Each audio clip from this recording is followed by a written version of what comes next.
नमस्कार, मैं कुंदन जमैर। आप देख रहे हैं यूपी मांगे उत्तर। दिवाली से पहले उत्तर प्रदेश के कई शहरों की हवा बेहद खराब है। गाजियाबाद, नोएडा, मेरठ, मुरादाबाद, हापुड़, बुलंदशहर, ये तमाम शहर दमघोटू प्रदूषण से जूझ रहे हैं। बढ़ते प्रदूषण पर सीएम योगी ने आज अपना एक अनुभव भी साझा किया। सीएम ने बताया कि जब वो पिछले दिनों गाजियाबाद आए थे तो विमान से उतरते ही उनको आंखों में जलन महसूस होने लगी। सीएम ने बताया कि उन्हें एहसास हो गया था कि ये जलन प्रदूषण के चलते हुए हैं। जलन का एहसास जो प्रदूषण के चलते हुआ है। सीएम ने कहा कि सैटेलाइट से प्रदूषण का पता लगाया जाए तो पता चला कि पूरा पंजाब और हरियाणा का उत्तरी भाग लाल दिख रहा है, यानी इन क्षेत्रों में बड़े पैमाने पर पराली जलाई जा रही है। जैसे इन राज्यों में हवा चली तो उसकी धुंध दिल्ली और उत्तर प्रदेश के कई शहरों तक आ पहुंची है और प्रदूषण बढ़ गया है। उधर बढ़ते प्रदूषण पर दिल्ली सरकार के मंत्री गोपाल राय ने उत्तर प्रदेश पर ही निशाना साधा और कहा है, ऐसे समय में उत्तर प्रदेश के पर्यावरण मंत्री कहां हैं? यानी प्रदूषण पर सियासी पंगा चल रहा है। तो खास पैनल के साथ चर्चा करेंगे, लेकिन सबसे पहले आपको एक रिपोर्ट दिखाते हैं।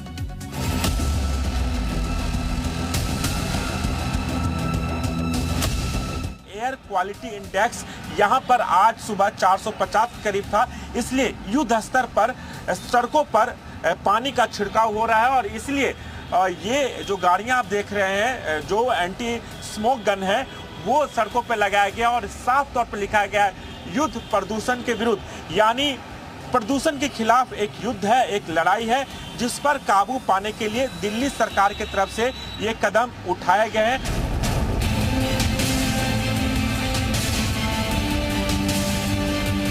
हमने बायो फ्यूल के रूप में जो उसको उपयोग करने के लिए एक मैकेनिज्म नहीं तैयार कर पाए। परिणाम है पंजाब और हरियाणा के अंदर उससे भी खतरनाक स्थिति।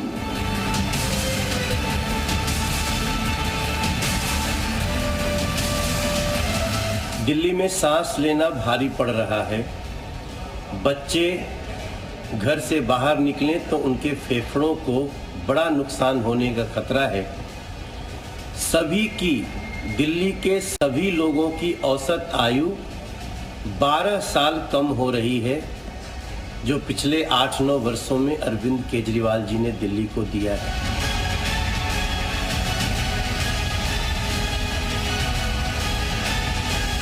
पंजाब, हरियाणा सभी प्रदेशों में वायु गुणवत्ता का जो है आयोग बनाया है, उस आयोग के द्वारा बहुत हद तक हम लोगों ने कंट्रोल किया है।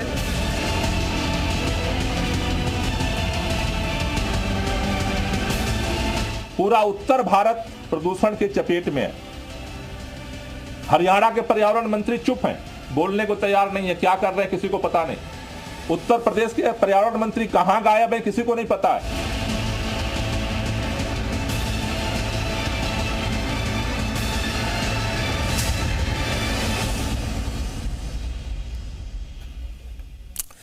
चलिए, प्रदूषण से लोगों का जीना दूभर है, लेकिन सियासत भी इस पर जबरदस्त तरीके से चल रही है। तो सियासत का प्रदूषण भी हमें देखने को मिल रहा है। तो बड़ा सवाल इस मसले से जुड़े हुए क्या क्या हैं, बड़े सवाल वो हम आपके सामने रखना चाहते हैं। हम हवा जो है खराब है, कौन इसके लिए जिम्मेदार है, कौन कौन से लोग जिम्मेदार हैं, ये पूछूं तो ज्यादा बेहतर है। प्रदूषण से बुजुर्ग, बच्चे परेशान हैं, लेकिन बड़ा सवाल यह कि हर साल इस तरह की चर्चा हम और आप करते हैं। टीवी डिबेट में कई बार मैं ये चर्चा कर चुका हूं, लेकिन स्थिति बदलती नहीं। कब समाधान होगा, बड़ा सवाल है। क्या प्रदूषण के लिए टैक्स देते हैं लोग? प्रदूषण से बचने के लिए हम टैक्स देते हैं, लेकिन प्रदूषण की मार हर बार झेलने को मिलती है। हम रोड टैक्स देते हैं, ग्रीन टैक्स देते हैं, बहुत सारे टैक्स देते हैं, गाड़ियों की जांच पड़ताल कराते हैं, वहां उसमें टैक्स देते हैं, लेकिन फिर भी हमें पोल्यूशन को झेलना पड़ता है। मिनी लॉकडाउन पर पोल्यूशन पॉलिटिक्स क्यों है?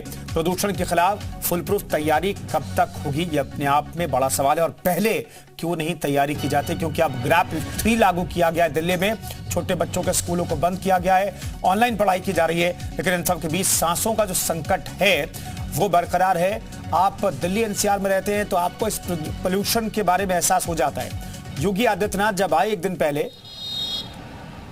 तो उन्होंने जलन महसूस की, और लेकिन दिल्ली एनसीआर के लोग तो हर रोज जलन महसूस करते हैं। मुझे भी दफ्तर आते और दफ्तर से घर जाते हुए रास्ते में बहुत ज़्यादा जलन महसूस होती है, और यही हाल करीब 2 से 3 करोड़ कम से कम दिल्ली एनसीआर की आबादी करीब 3 करोड़ के आसपास होगी।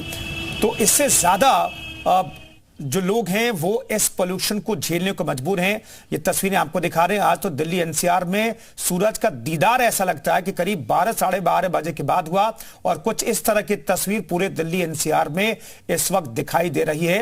रात के अंधेरे में दूर की कोई बिल्डिंग नहीं दिखाई देती है। सुबह ऐसा लगता है कि जबरदस्त फॉग है, लेकिन फॉग नहीं, इसमें ये स्मॉग है और इसमें सेहत को नुकसान पहुंचाने वाले तमाम एलिमेंट मौजूद हैं। और ये सब कुछ हो रहा है पराली जलाने की वजह से। हालांकि दावा ये किया गया अक्टूबर के आखिर तक कि पंजाब में करीब 40 से 50% कम पराली जलाई गई है। इसी तरीके से हरियाणा में दावा किया गया, लेकिन फिर से वही स्थिति दिल्ली एनसीआर में देखने को मिल रही है। तो तमाम मेहमान हमारे साथ बातचीत करने के लिए जुड़ रहे हैं। डॉक्टर सुशील द्विवेदी पर्यावरणविद हमारे साथ सबसे पहले जुड़ गए, उनसे बातचीत करते हैं। डॉक्टर सुशील द्विवेदी, हम एक बार फिर से ये चर्चा कर रहे हैं। ये अक्टूबर नवंबर का महीना आता है और हम लोग चर्चा शुरू करते हैं, लेकिन ये चर्चा पहले हो जानी चाहिए, तैयारी पहले हो जानी चाहिए। कहां पर कमी आपको दिखाई देती है? देखिए, हम सब लोग बहुत असंवेदनशील हो गए हैं। पर्यावरण जैसे मुद्दे को हम सबसे अंत में सोचते हैं, जबकि पर्यावरण के बिना हमारा आपका जीवन संभव ही नहीं है। दूसरी तरफ हम और आपके बोझ से ये धरती पूरी तरह से कराह रही है। मतलब धरती की जो कैरिंग कैपेसिटी है वो बिल्कुल बुरी तरह से खत्म होने जा रही है। मतलब हर प्लेनेट की एक कैरिंग कैपेसिटी होती है। लोगों के बोझ तले ये धरती बुरी तरह से हमारे आपके स्वार्थ में, हमारे आपके जरूरतों को पूरा करने में पूरी तरह से ये धरती तहस नहस हो गई है। और हम और आप शायद जो फिजिकल, जो हम लोग वेल बीइंग की बात करते हैं या आजकल भौतिकतावादी सुख की बात करते हैं, तो ऐसे भौतिकतावादी सुख का क्या मतलब रह गया है जो मेरे आपकी जीवन को, प्रत्याशा को, लाइफ स्पैन को कम करके देखी जाए। हम लोग पूरी साल अनजान रहते हैं और जानबूझ के अपनी आंखों के ऊपर पर्दा डाले रहते हैं, जबकि सबको पता है कि दिल्ली, लखनऊ, फरीदाबाद, नोएडा, गाजियाबाद, ये जितने भी बड़े बड़े शहर हैं, यहाँ की हवा में रहने वाले लोग जाने अनजाने रोज 20 से लेके 30 सिगरेट के बराबर धुआं पी रहे हैं। ये वो धुआं है जो मुझे और आपको धीरे धीरे अंतोगत्वा लंग कैंसर, फेफड़े की बीमारियों की तरफ ले जा रहा है। कभी किसी को अस्थमा हो रहा है, कभी किसी को सीओपीडी हो रही है, या कभी किसी को जिसकी कोई हिस्ट्री नहीं है, जिसकी दूर दूर तक कोई स्मोकिंग की हिस्ट्री नहीं है, लेकिन उसको भी कैंसर जैसा गिफ्ट मिल रहा है।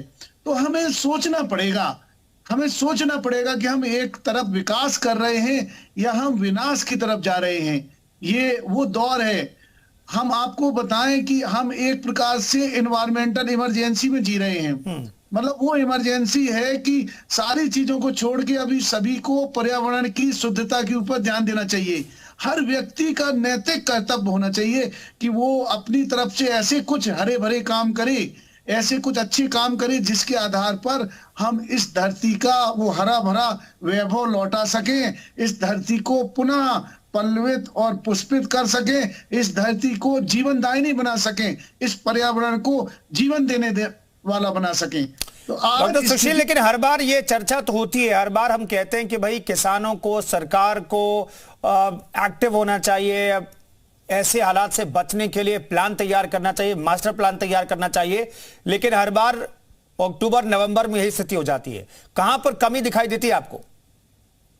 देखिए, अक्टूबर नवंबर में कुछ तो हद तक वातावरणीय परिस्थितियां ऐसी होती हैं जिसकी वजह से जो आसपास का पार्टिकुलेट मैटर होता है वो 0 से लेके आधा 1 किलोमीटर के अंदर ही वातावरण में बना रहता है। तो एक तो ऐसी स्थितियां डेवलप होती जब हम लोग बरसात से सीधे सर्दियों की तरफ जाते हैं, लेकिन पूरे साल लगभग पर्यावरणीय प्रदूषण रहता है। देखिए, हमें और आपको, अब हम दिल्ली में अगर बात करें, लखनऊ में बात करें, नोएडा में बात करें, कानपुर में बात करें, तो अब 0 से 50 या 50 से 100 एयर क्वालिटी इंडेक्स वाली हवा नहीं मिलने जा रही है।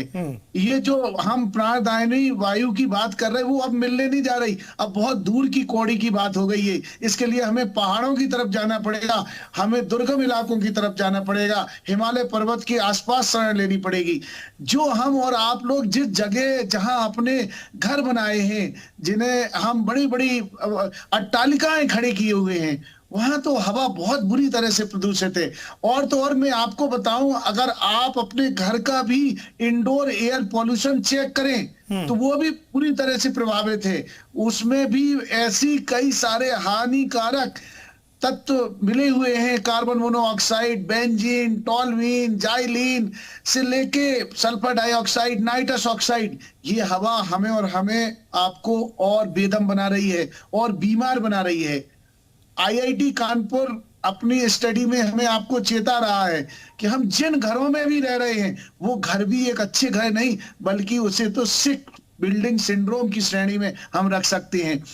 हम जब भी अक्टूबर नवंबर आता है तो कभी किसानों को हम लोग दोष देने लगते हैं, कभी सरकारों को दोष देने लगते हैं। हम में से कितने लोग क्या ऐसे आपको हैं लगता नहीं कि डॉक्टर सुशील की ये जो स्थिति अभी जो पैदा होती है, ठीक है मौसम बदलता है, हवा का घनत्व तो ज्यादा हो जाता है, इस वजह से पोल्यूशन के जो पार्टिकल होते हैं वो ऊपर नहीं जा पाते, दूर तक नहीं जा पाते। लेकिन मेरा सवाल यह है कि जो पराली जलाने की घटना होती है बड़े पैमाने पर एक साथ इन्हीं 2 महीनों में, ये पराली जलाने की घटना जिम्मेदार है ऐसे दमघुटू स्थिति के लिए? हाँ, बहुत हद तक जिम्मेवार है, लेकिन आपको किसानों को कोई ना कोई विकल्प मुहैया कराना पड़ेगा। हम अन्नदाता की तरफ भी तो देखेंगे, उनकी समस्याओं की भी तो देखेंगे। भाई हम ऐसे क्यों नहीं वैज्ञानिक नवाचार, वैज्ञानिक आविष्कार करने के लिए अपने वैज्ञानिकों को आगे आने के लिए प्रोत्साहित करें। बल्कि मैं तो कहूंगा कि Indian council of agriculture research ने जो पूसा में स्थित है, तो उन्होंने तो एक ऐसा केमिकल भी विकसित किया। अब देखिए, जागरूकता फैलाने की बात है कि किसानों को हमें साक्षर करना पड़ेगा, जागरूक करना पड़ेगा, उन्हें विकल्प को बताना पड़ेगा। उनको उनकी जो अगर वो उस रास्ते जाए तो उनकी पराली को सस्ते दामों में खरीद के पराली के द्वारा कई अच्छी जो चीजें हम बना सकते हैं उनके बारे में भी हमें सोचना पड़ेगा। हम सीधे सीधे किसी को ब्लेम नहीं कर सकते। डॉक्टर सुशील, अब तो बहुत सारे ऑप्शन है जिसको ऑप्ट करना चाहिए। किसानों को जागरूक करना चाहिए, और किसानों को कम से कम अब ये तो पता है, वे पंजाब हरियाणा के किसान जो समृद्ध कहे जाते हैं उन किसानों को पता है कि अगर आप पराली जला रहे हैं तो इसका नुकसान क्या, और पराली नहीं जलाने के और भी विकल्प हैं। लेकिन अगर उसका इस्तेमाल नहीं कर रहे हैं तो लोगों की जान के साथ और जिंदगी के साथ में खिलवाड़ कर रहे हैं।